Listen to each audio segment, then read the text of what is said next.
So my name's Haroon. I'm My main time occupation is I'm completing a PhD in uh, School of Religion Philosophy at Cardiff University, and my main focus of my research is looking at the formation and training of ulama and British Muslim scholarship. So that's my main preoccupation. Alongside that, I'm an imam at a fairly small but expanding prayer room in my local town of Blackburn. I completed the memorization of the Quran Hifz when I was under 16. I completed my formal education, secondary education at a secondary school, and then I was sort of deciding what I wanted to do with my life. And my father sort of put me in the Darul Uloom, where I spent 6 years completing the Darse Nizami Alim course in 2001, and I graduated from there in 2006. Um, After I graduated, I went straight to university, more or less, and did my 3 years in BA Economics and Finance or Social Studies. Once I finished that, it was around the time of the credit crunch.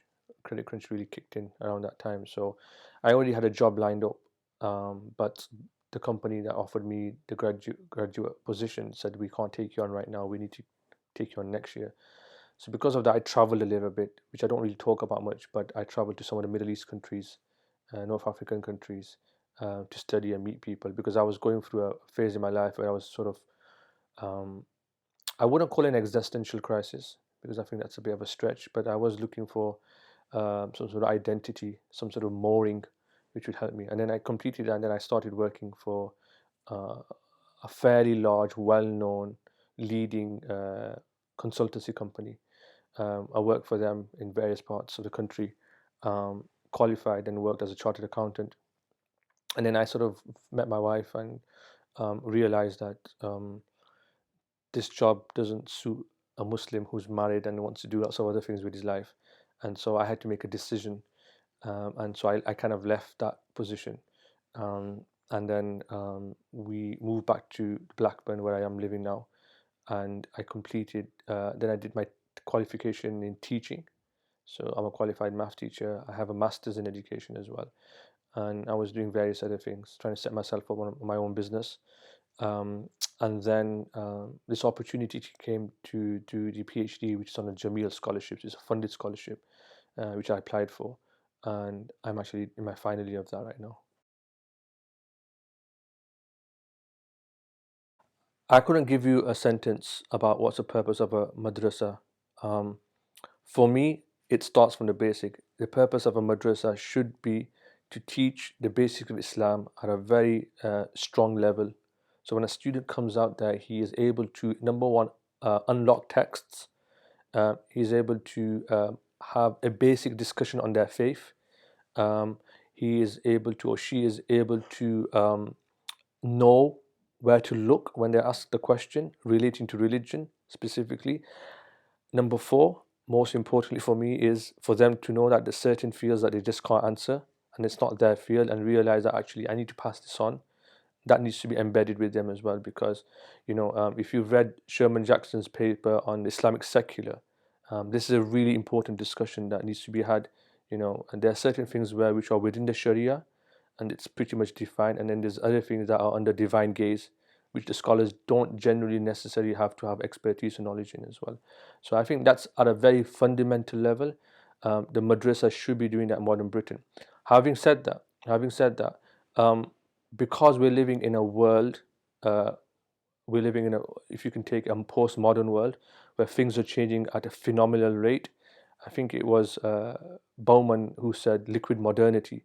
He talked about the idea that the only thing that's constant in the modern world is change, and so forth. That we need to understand that the people that we are producing are able to talk the language of the society that they are in. So in the Quran, Allah subhanahu wa ta'ala says, bilisani qawmihi, right?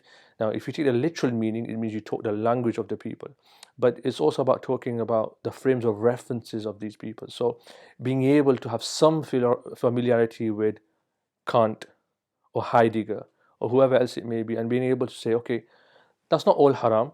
That's not all kufr. There's things in there that are actually useful for us. So if you read like the French philosopher Jean-Jacques Rousseau, who was actually interestingly a contemporary in some ways of Shah Waliullah Muhaddis Dehlavi, rahmatullahi alayh. And there's always this idea that great minds come at the same time. You know, some of the things that he talks about in his book on educational philosophy in Emil, it's so relevant for Muslims. It's almost like you're reading some of the hadith literature. So to have this idea that we shouldn't engage with Western philosophy and so on, it's not true to our tradition. Going back to critical thinking, we take what's useful for us. So I mean, that's maybe I'm asking for too much from madrasas, but I think that should always be the end game. I've always said that it all comes back to, again, what's the purpose of a Darul Uloom in Britain? Once you've answered that question or you have an understanding of that question, then you can criticize it or otherwise. For what it's worth, Darse Nizami gives you the basics, or it should give you the basics. A friend of mine made a very convincing argument with me recently that if the Darul Uloom or the Darse Nizami just did what they were meant to do, so teach those subjects really well, that would be an achievement in of itself. So then the first question is, do they teach what they're meant to teach really well? That's the first point. Number two is that we are, without answering this question about the raison d'etre, the purpose of a Darul, we're making a lot of assumptions about the Darse Nizami. So once we can answer this question, we can realize or understand what is it that we want from a Darul Uloom. So if we're, for example, trying to create leaders, then the Darse Nizami should be tailored that way. If we're trying to create thinkers, then it should be created that way. If we are trying to create pious people, then you look at the Darse Nizami and try and structure in such a way that you create people of piety, or of what Bourdieu talks about, this idea of embodiment, people who embody religion, and so forth as well. So there's a lot of criticism out there. I think there's a lot of expectation. I think a lot of this is a broader reflection of Muslims in Britain. They're trying to find direction. They're trying to find anchor points. And so because post-colonial experiences have shown us that we're still not quite so sure about our position in Britain, this is symptomatic of what's going on here. But I also think that we haven't quite decided or settled upon the language. There's pushes and pulls on both sides. You're right. We should be, as Muslims, masters of the language. So whether that's English, whether that's Arabic, whether that's Farsi, we should master this language. And we know that, for example, we don't teach poetry anymore, neither in Arabic, neither in English, where that's the height of a language, if you master the language.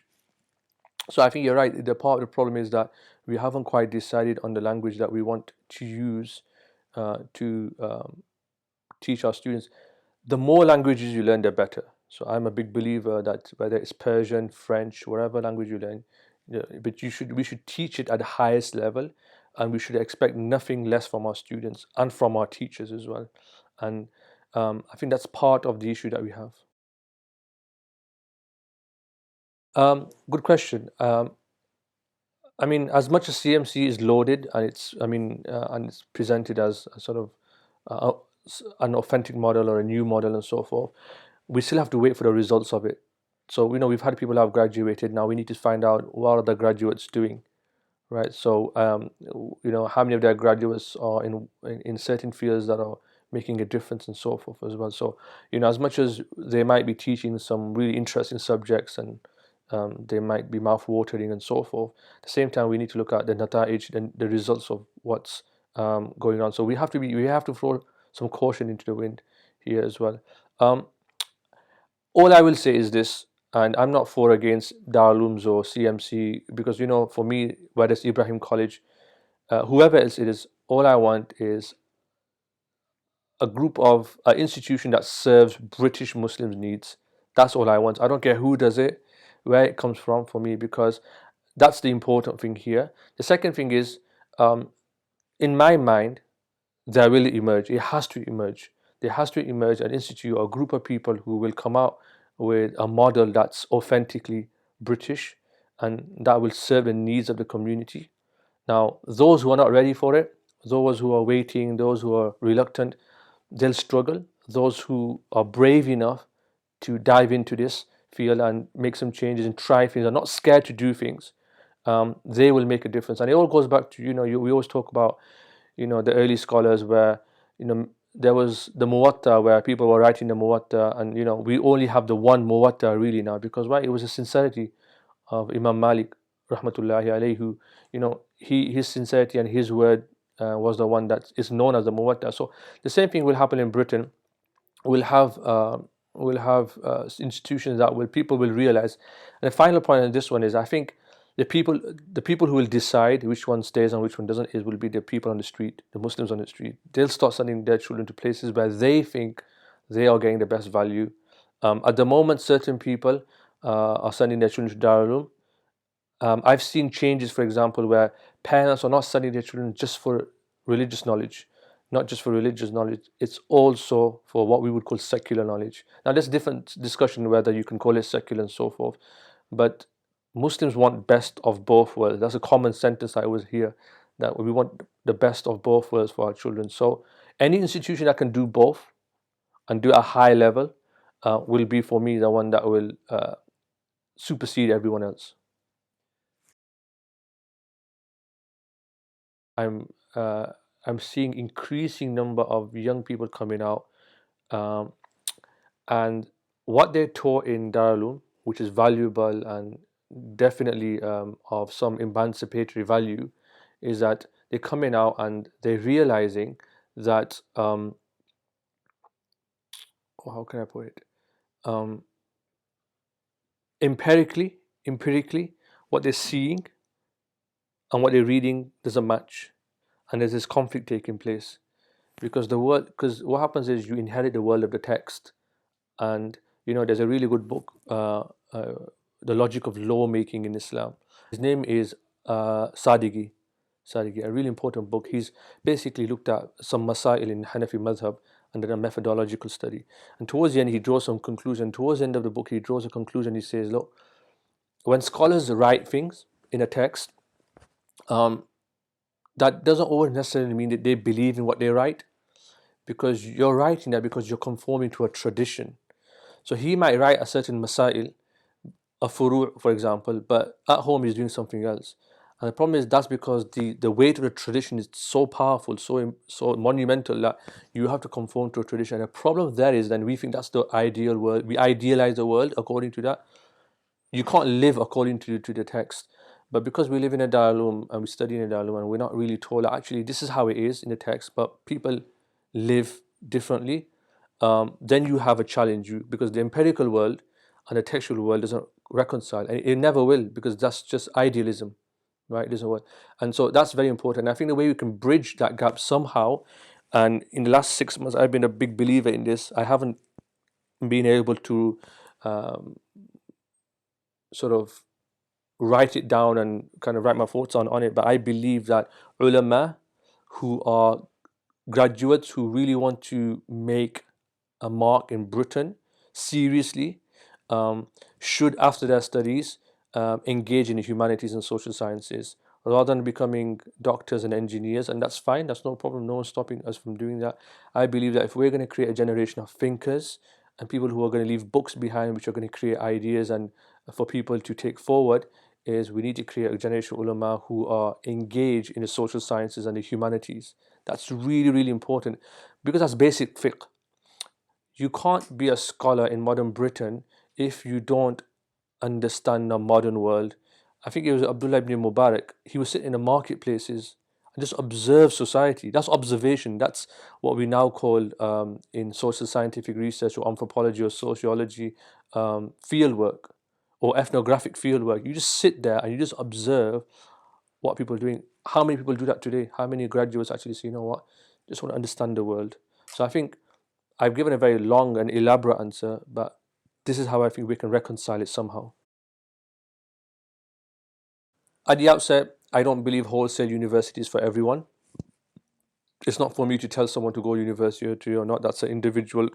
You should leave that at the liberty of the person concerned. Number three, um, for Maulanas or graduates of Darul to be discouraged from pursuing further studies, Uh, I find that very odd, especially when our tradition is based on knowledge. Our whole tradition, Islamic civilization even is built on knowledge. And to say that university is somehow detrimental is harmful, especially when you haven't been through the system yourself. Um, yeah, people can go to university and they might be harmed in many ways. But I've seen people go to university and they found religion in university. I have friends who, I had one friend, I remember when I met him at university, a Pakistani brother. He came from Pakistan and he was from sort of the elite class, if you like. And he came and he didn't like mullahs. He told me that when he met me. He said, "I don't like these mullahs." I said, so I didn't tell him that I'm a Darul Uloom graduate. And this brother, I remember when we were lecture room, it was time for prayers, and I said, "Let's go pray quickly in the side room." And he came because out of shame, and I said, "Do iqama, do the iqama." He couldn't even do the iqama. He said, I can't pray. And then one evening I saw him and he was going to a foam party. I didn't know what a foam party is until I met him. And he was going to a foam party. Uh, but if you meet him now, mashallah, he's got a beard, he's learning the deen, he's married. So he found religion at university. So I think, and it can happen in Darul Ulooms. Allah can give guidance to whoever He wishes. Yes, the dangers are greater perhaps in universities, but if we don't put people in universities, if you don't send some of our best and most talented people, and again, this is my point, university is not for everyone. I must always add that caveat that there are certain people who it's probably not a good idea to go for, and that's their decision. But for people who are talented, who have the ability, why should we deprive them of having a meaningful, purposeful education? And those are the same people that we might rely on tomorrow. They'll be our movers and shakers. So I think it's a very narrow way of looking at things. And I know that people won't like this, but um, I mean, even if you look at a PhD, there's an academic, a well-known historian, Makdisi, George Makdisi, and he has an essay when he talks about a PhD. He argues in one of his papers that it's actually a Muslim scholarly endeavor. You had to write a piece of research, original research, and you had to defend it in front of the ulama. So this is what Muslims give, but Muslims are now saying we don't. I mean, and the final point here is that if we don't teach people how to write, we don't teach people how to think, because writing, for me, after graduation, I learned this skill, especially at post university, is extremely important. If you're going to learn rhetoric, if you're going to learn how to make convincing arguments, arguments that are fair, that are critical, that are well structured, you learn that in the academic world, unfortunately, right? And it's very, very important. So if we're going to go back to our tradition and look at our tradition, this is what we used to do. If you look at our books on fiqh and so forth, I mean, pick up any book, like great minds, you just admire their output. How does mind? Because they were trained to write and think at the highest level, and so we need to create people like that. Find them. This is the model forward for me. You have to make the effort and sit with a scholar, plead with the alim, and find the best person in that field. If you have to travel to their house, if you have to wait for them after salah, if you have to meet them, find them. Find that scholar who's an expert in whichever book it is, whichever text it is, and sit at the feet of that scholar. Whether that's at his house, go out there and make the effort. And that's what I would say for people. You're not going to get it in institutions. You'll get a baseline education if you're blessed and you happen to put your head down. But if you really want to excel, we're going. This is by the way the traditional model, right? The traditional model is what you go and find the alim. Hujjatullah al-Baligha, Apple, Andalusia, Zidane, Ronaldo, travel around the world, backpacking, Ghazali, or Shawulillah, one of the two. بسم الله الرحمن الرحيم قل يا عبادي الذين أسرفوا على أنفسهم لا تقنطوا من رحمة الله إن الله يغفر الذنوب جميعا إنه هو الغفور الرحيم, because it talks about mercy. which is missing in our world. Say, O my slaves who have transgressed their souls, do not lose hope in the mercy of Allah. Verily, Allah forgives all sins. Verily, He is the oft forgiving and the oft merciful.